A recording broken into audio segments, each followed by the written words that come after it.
And I hope you all recognize that stunning, simple introduction to Father and Son by Cat Stevens. Now we're going to walk you through this with a tab, explaining the first finger's movements, explain little riffs.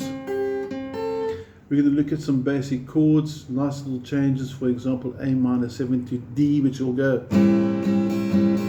Hear the pinky when you get into the D chord. Nice little passing bass notes when you go from the C to the A minor.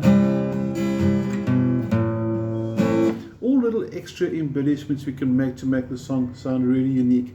But let's start at the beginning. Please make sure you do have a copy of the PDF file that shows you the tab and the chord diagrams. And if you need a copy, just WhatsApp me or email me and I'll send it through to you with pleasure. And let's get going. We're going to focus on our opening chord, the G. Now normally your G would probably look something like this, or you might have fingers 3 and 4, your ring and pinky at the bottom. But for Father and Son, we're going to start with the middle finger, number 2, on the 2nd fret of the 5th string. Ring finger straight to the top, pinky straight to the bottom. And that frees up my first finger to go to fret number 1 on the 2nd string. Now, if you look at the tab, you'll see in the beginning it starts with the G chord going. And you're going to do a little hammer on there at the end of the first finger going onto the 1st fret of the 2nd string. So in context, it should sound like this. Now you can strum it as well, but it doesn't sound that cool with the strum. I'm convinced it's actually doing a hammer-on. And just to show what I'm doing there with the strumming hand, you'll notice that on the very last, when I put that first finger onto the 1st fret, I don't strum. So it's down, down, up, down, and hammer-on. One more time. Okay, so that hammer-on needs to be nice and loud. Now onto the short, small little 4-note riff. You're looking at fret 3 and fret 5 on string 1 and string 3, and you're going to play those 2 notes. And you bring the pinky in onto the 5th fret of the 1st string as well. So you're going to have 5, 3, 5, 5, as you can see on the PDF. Now on the picking technique for that, we can do a hybrid picking technique. We can do something like this.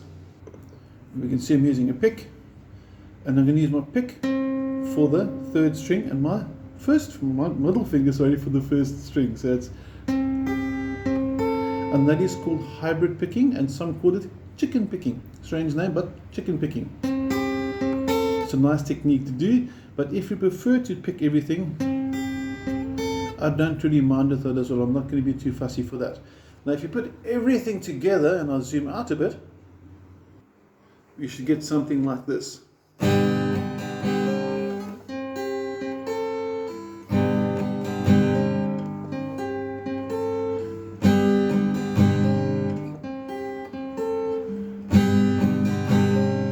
So basically 4 times, but the 4th time he doesn't add that last, doesn't add that in there. Now you've actually got the difficult behind you. Okay, that seriously was the difficult part. The rest of the song is really simplistic. It's a really beautiful song, and the success, I believe, for the song is the melody and the words, really stunning words. But let's not get philosophical. Let's play the song. Okay, I'm going to break it down to the chords, some nice easy basic chords. Now after the intro, I'm assuming you've got your normal G like that, fingers 3 and 4 at the bottom, or you can just use the ring finger. I prefer that. You're going to go from there to D. D, I'm sure you know as well. In fact, you shouldn't be getting the song if you're an absolute beginner, so these chords should be familiar. C is nice to play. A minor 7, a really nice easy chord, just lose the ring finger. So C, A minor 7.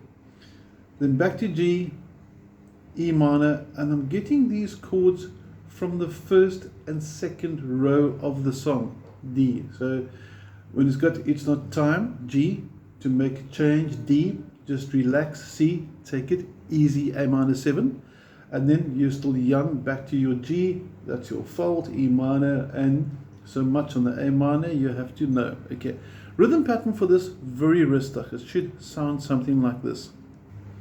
Now this is the basic rhythm pattern that goes through most of the song. There are subtle changes, so if you find yourself doing something that's a little bit different from here to there and it sounds good, keep it. Okay, basic rhythm, down, down, down, up. And if you were counting 1 and 2 and 3 and 4 and then you change. So it's G to the D and to C minor 7. And the trick when you go from the C to the A minor 7, you hear that extra little passing note. And then you see the third finger move. Watch him again. Finger number 3. So you can use it as an optional passing note. You don't have to do that. So you can do it like this without the passing note. C to the A minor 7. Just relax, take it easy. Or you can put the passing note in. Simple as that. So I'm going to leave it out for now. And then we're going to go to the second line. Still young, not your fault. And then A minor to D. Now watch the A minor and watch the pinky over here. I'm just going to get a different view for the pinky. This is my normal A minor, right? And when he goes to the D, you can actually hear it on the track. He goes. That's the pinky. Pinky on. And then the D. So you're getting this note happening in the background.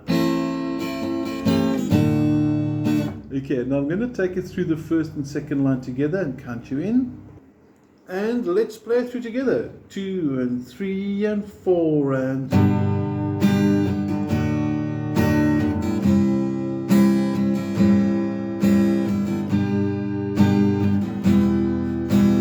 What's the pinky? Find a girl. Let's put the passing. Look at me. And A minor 7. So it's really quite a straightforward song. And you'll notice that sometimes it says A minor, sometimes it says A minor 7. For both those chords, for both the A minor and the A minor 7, you can use the pinky. So A minor changes to the D, and the A minor 7, I'm going to change it to the D. They're both going to sound great. Now, on the second verse, you'll see there's some very small little changes. Okay, you're going to see a G and a B minor 7. Now that's quite a big chord, I guess. And what's interesting, if you go into the theory, if you look at the notes that make up B minor 7, which sounds like this, by the way, the notes that make a B minor 7 are B, D, F sharp, and A. And if I take away the B and only play D, F sharp, A, I've got D. Okay, so inside the B minor 7 chord is actually the D chord actually hiding as part of it. Long theory story, not for today. Okay, but to play the B minor 7, if it's new to you, I would recommend a bar chord. First finger flat across all 6 strings in the second fret. Middle finger goes to the second string. Ring finger goes to the 4th string. And as we said, there's your B minor 7 chord. And then after that, C and A minor 7. So it's only those little discrepancies that are happening through the song. Okay, but when you get to the end of your second verse, you'll see there's a subtle change. When you get to the end of the second verse, you'll see it goes G. When he sings, you'll still be here tomorrow, but your dreams may not. You're going to feel that the last D is cut a bit short. So you're going to have something like this.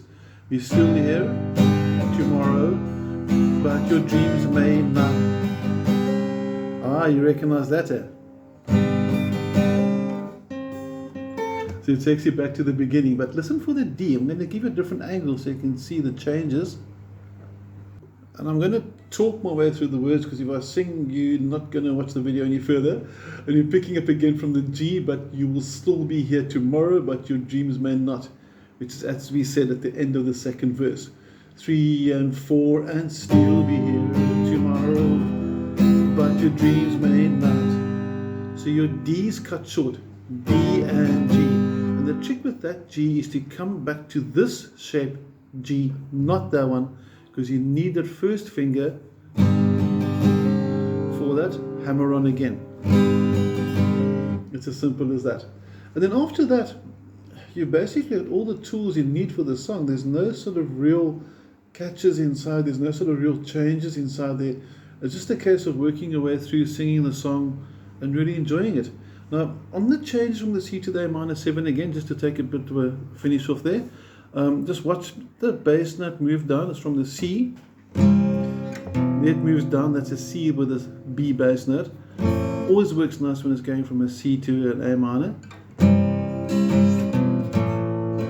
So you can put it in any time you like.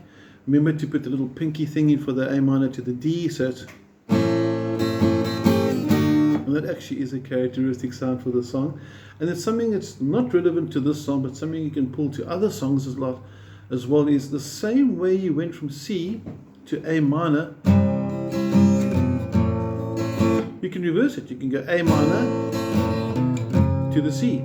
You can go F to the D minor. Like I said, not relevant for this song. I'm just sharing little tricks that you can put into other songs. G to E minor. So there's a lot of nice little embellishments we can get to as we work through further videos.